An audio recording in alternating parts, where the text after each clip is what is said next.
सबसे पहले मेरे जैसे तमाम महेंद्र सिंह धोनी फैंस को बधाई, क्योंकि महेंद्र सिंह धोनी की चेन्नई सुपर किंग्स ने गुजरात टाइटंस को एक शानदार मैच में आईपीएल के फाइनल्स में हरा दिया। मगर मैं आईपीएल नहीं देखता हूं दोस्तों। खबर यह नहीं है, खबर क्या है मैं आपको बताता हूं। आज सुबह जो वीडियो सामने उभर कर आए हैं वो वाकई शर्मनाक है। याद कीजिए दोस्तों, नरेंद्र मोदी स्टेडियम को किस तरह से गाजे बाजे के साथ देश के सामने रखा गया था। यहां तक कि सरदार पटेल स्टेडियम का नाम बदलकर नरेंद्र मोदी स्टेडियम कर दिया गया था। जानते हैं, कल आईपीएल के फाइनल्स में एक बार फिर बारिश हुई और एक बारिश ने नरेंद्र मोदी स्टेडियम का क्या हाल कर दिया वो बहुत ही शर्मनाक है और दुनिया भर में भारत की नाक कटी है। सबसे पहले देखिए दोस्तों, किस तरह से सीढ़ियों से पानी गिर रहा है। जी हां, यह कोई वाटर फाउंटेन नहीं है, यह एक बारिश के बाद नरेंद्र मोदी स्टेडियम की हालत है। वो स्टेडियम जिसका नाम हुआ करता था सरदार पटेल स्टेडियम, उसका नाम नरेंद्र मोदी स्टेडियम कर दिया गया है। और नरेंद्र मोदी स्टेडियम नाम रखने के बावजूद हालत नहीं सुधरी है। देखिए पानी किस तरह से गिर रहा है।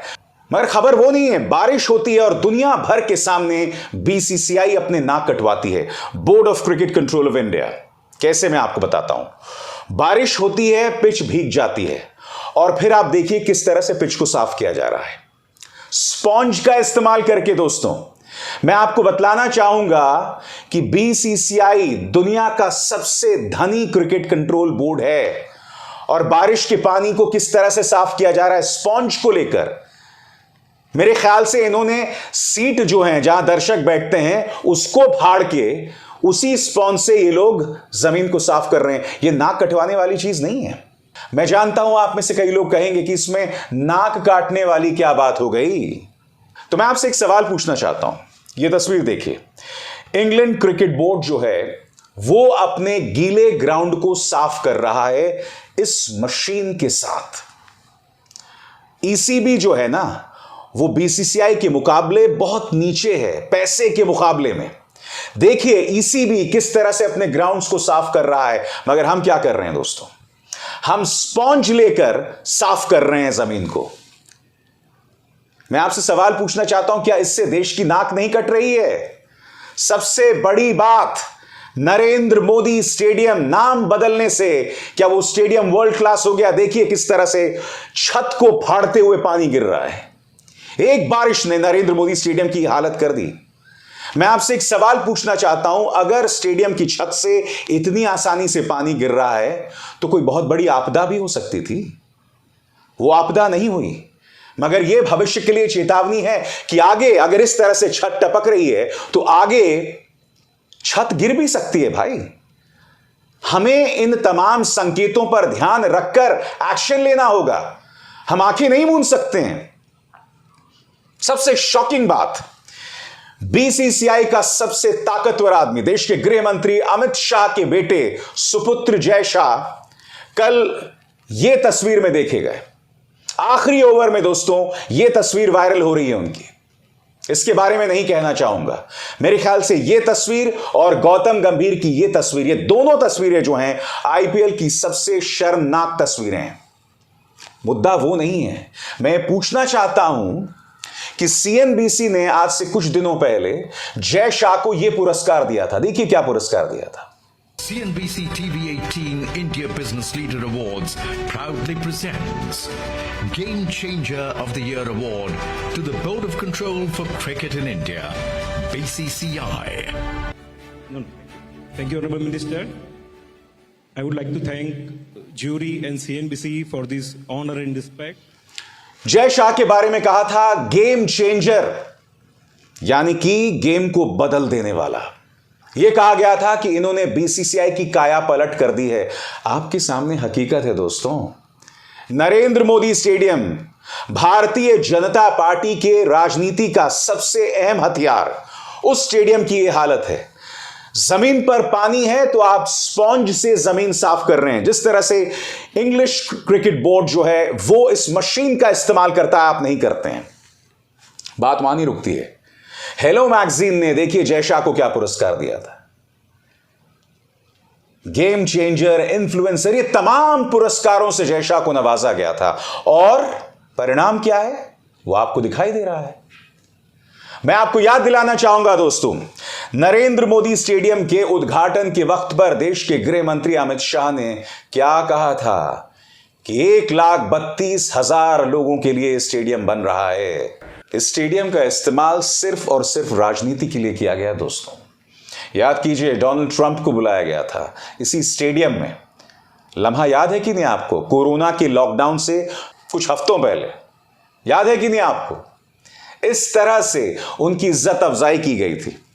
वो लम्हा नहीं भूला हूं। नरेंद्र मोदी स्टेडियम में डोनाल्ड ट्रंप थे और पूरे जो अहमदाबाद है वहां पर पर्दे लगा दिए गए थे, बैनर्स लगा दिए गए थे। क्यों? ताकि जो बैनर के पीछे गरीबी है गुजरात की वो छुप जाए। इस तरह से काम किया जाता है दोस्तों। मैं आपसे एक सवाल पूछना चाहता हूं कि ऐसा क्यों हो रहा है बताइए? नरेंद्र मोदी स्टेडियम की छत क्यों लीक हो रही है? क्योंकि इस देश के मीडिया ने हुक्मरानों से सवाल पूछना बंद कर दिया। जय शाह को भगवान का आशीर्वाद माना जाता है, उन्हें यह अवार्ड दिया जाता है और मैं यह भी नहीं जानता हूं कि इस अवार्ड के वो हकदार हैं भी या नहीं। आप जानते हैं जय शाह को जो सीएनबीसी ने अवार्ड दिया था उसकी सबसे शॉकिंग बात क्या थी? उन्होंने एक तस्वीर दिखाई जिसमें कपिल देव जो हैं वो 1983 वर्ल्ड कप का जो कप है वो अपने हाथ में पकड़े हुए हैं। उसके बाद उन्होंने बताया किस तरह से महिला क्रिकेट जो है वो परवान चढ़ा। यानी कि भारतीय क्रिकेट के इतिहास की जो तमाम बड़ी बड़ी उपलब्धियां हैं उसे दिखाना और फिर उसे जोड़ना जय शाह के साथ। आप खुद बताइए दोस्तों, क्या आपको लगता है कि बीसीसीआई के आसपास जय शाह फटक सकते थे अगर वो अमित शाह के बेटे नहीं होते? 34 साल के जय शाह, मैं समझना चाहता हूं नरेंद्र मोदी स्टेडियम ने पोल खोल कर रख दी है बीसीसीआई की और माननीय जय शाह की। कौन जवाबदेही तय करेगा बताइए ना? उस नरेंद्र मोदी स्टेडियम का इस्तेमाल आपने सिर्फ और सिर्फ राजनीति के लिए किया है। किसने बनाया, किसने कंस्ट्रक्शन किया, क्या जवाबदेही तय की जाएगी? मैं दावे के साथ कह सकता हूं न्यूज चैनल से बहुत दूर की बात है। कोई डिजिटल प्लेटफॉर्म भी इस मुद्दे को नहीं उठाने वाला है। आज जो मुद्दा मैं आपके सामने ला रहा हूं, ये मुद्दे बहुत जरूरी हैं, क्योंकि जब उज्जैन में सप्तऋषि की मूर्तियां इस तरह से गिर जाती हैं एक 30 किलोमीटर प्रति घंटा आंधी से, तब जवाबदेही तय की जानी चाहिए। क्योंकि इसी महाकाल कॉरिडोर का उद्घाटन प्रधानमंत्री नरेंद्र मोदी ने किया था। कोई सवाल नहीं पूछ रहा, मैं आपसे सवाल पूछना चाहता हूं, वो जो सप्तऋषि की मूर्तियां गिर गईं, क्या इस पर न्यूज चैनल्स ने डिबेट किया? बताइए। देखिए, कचरा न्यूज चैनल्स मैं नहीं देखता हूं, मगर अगर डिबेट किया गया होता तो मेरे पास पहुंच जाता, उसका कोई ना कोई स्क्रीनशॉट पहुंच जाता। क्या डिबेट किया गया? नहीं किया गया। कल्पना कीजिए दोस्तों, अगर ऐसे ही कोई मंदिर का कोई हिस्सा किसी कांग्रेस शासित राज्य में गिर जाता, अरे साहब बवाल कर दिया होता इन्होंने। हिंदू खतरे में है और न जाने क्या क्या। वहां उज्जैन में महाकाल कॉरिडोर में श्रद्धालुओं की जान बाल बाल बची है। कोई जवाबदेही तय नहीं की जा रही है। शिवराज सिंह चौहान का एक भी सार्वजनिक बयान नहीं आया है। जो कलेक्टर हैं उज्जैन के, कुमार पुरुषोत्तम शायद, वो कह रहे हैं कोई जांच की जरूरत नहीं है। ये तो होता ही रहता है। और अब नरेंद्र मोदी स्टेडियम की छत लीक होना, इस तरह से पानी बहना एक बारिश की वजह से दोस्तों, यह हालत है मॉडल राज्य का, मॉडल गुजरात राज्य का, उस स्टेडियम का जिसके बारे में अमित शाह ने बहुत बड़ी बड़ी बातें कही थी।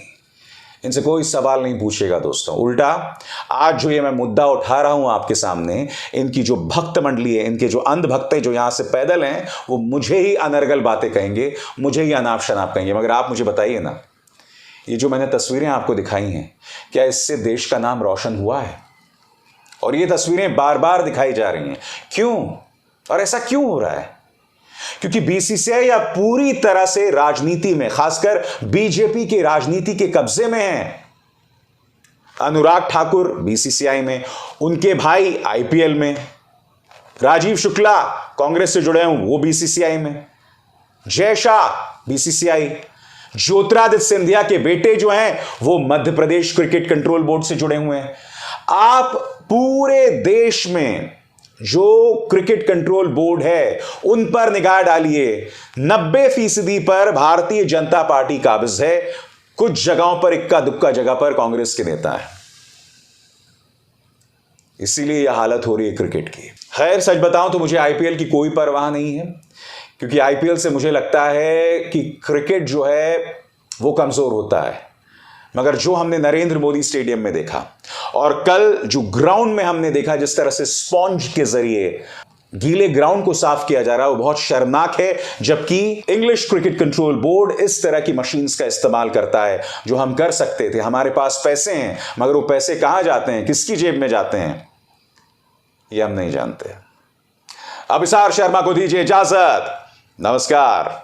स्वतंत्र और आजाद पत्रकारिता का समर्थन कीजिए, सच में मेरा साथी बनिए। बहुत आसान है दोस्तों, इस ज्वाइन बटन को दबाइए और आपके सामने आएंगे ये 3 विकल्प, इनमें से एक चुनिए और सच के इस सफर में मेरा साथी बनिए।